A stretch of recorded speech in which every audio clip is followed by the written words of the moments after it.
پینا جس کو کہتے ہیں کہ سچ مچ کچھ کھائے پیے وہ ہے، اور عورت سے تعلق بس، اس کے علاوہ روزے کو توڑنے والی کوئی چیز نہیں۔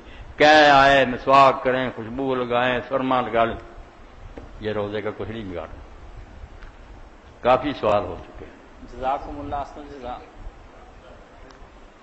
باقی وہ بچی نے معافی کے بارے میں کہا تھا، اس بارے میں ایک بات ذہن میں آ گئی، چلو یاد بھی ہے کہ آپ جانتے ہیں کہ رمضان مبارک جا رہا ہے، تو رسول کریم علیہ السلام کا ہجرت کا جو سال تھا نا وہ 57 تھا، یعنی 60 پورے ہونے میں 3 سال رہتے تھے۔ اس وقت مدینہ میں ایک بڑی شخصیت کا انتشار ہوا۔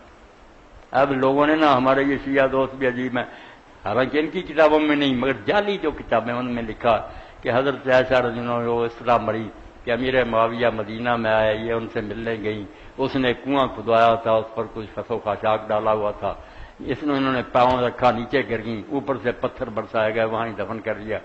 بکواس کی انتہا ہے، اس میں رائی برابر سچائی نہیں۔ وہ اپنی موت ہوئی۔ حضرت سیدنا ابو ہریرہ رضی اللہ عنہ نے جنازہ پڑھایا، اور اس دن بقیع میں قبرستان میں سوئی اگر گرائی جائے نا نیچے نہیں گر سکی، پورا مدینہ اور علاقہ منڈایا تھا۔ رسول اللہ کی بیوی تھی، امت کی ماں تھی حضرت عائشہ صدیقہ رضی اللہ عنہا۔ تو 17 رمضان تھی جو تاریخ آ رہی نا، 17 اس دن فوت ہوئی۔ منگل کا دن تھا، سوموار سے آگے بقیع میں ان کی نماز جنازہ ہوئی، اور 5 جو تھے نا، 2 ان کے بھانجے اور 3 بھتیجے۔ دیکھیں تاریخ کس طرح محفوظ ہے کہ ان بچوں کے نام لکھے گئے جنہوں نے آپ کو لحد میں اتارا، اور آدمی کوئی نہیں اترا۔ 2 بھانجے اترے، عبداللہ عروہ جو حضرت زبیر کے بیٹے تھے، ان کی بڑی بہن اسماء کے بچے تھے، تو 2 یہ تھے، اور 3 ان کے بھتیجے تھے، جو محمد بن ابی بکر تھا، 2 اس کے بیٹے قاسم اور عبداللہ، اور ادھر بھی جو ہے نا دوسرا عبد الرحمن بن ابی بکر، اس کا ایک بیٹا، اس کا نام عبداللہ تھا۔ یہ 5 تھے۔ اور یہاں عورت کے بارے میں اسلام جو ہے نا کتنا غیرت میں، اس کا بھی خیال کریں کہ جب حضرت زینب فوت ہوئی نا، ان سے پہلے وہ 20 ہجری میں فوت ہوئی تھی، حضرت عمر کا زمانہ تھا، تو حضرت عمر رضی کا بڑا یہ شوق تھا کہ میں حضرت زینب کو لحد میں اتاروں، میں بھی ان لوگوں میں ہوں جو اپنی ماں کو لحد میں اتارا، خلیفہ تھے وقت کی، مگر پیغام بھیجا رسول اللہ کی بیویوں کے پاس جو زندہ تھیں کہ امت کی مائیں بتائیں کہ کیا میں یہ کام کر سکتا ہوں؟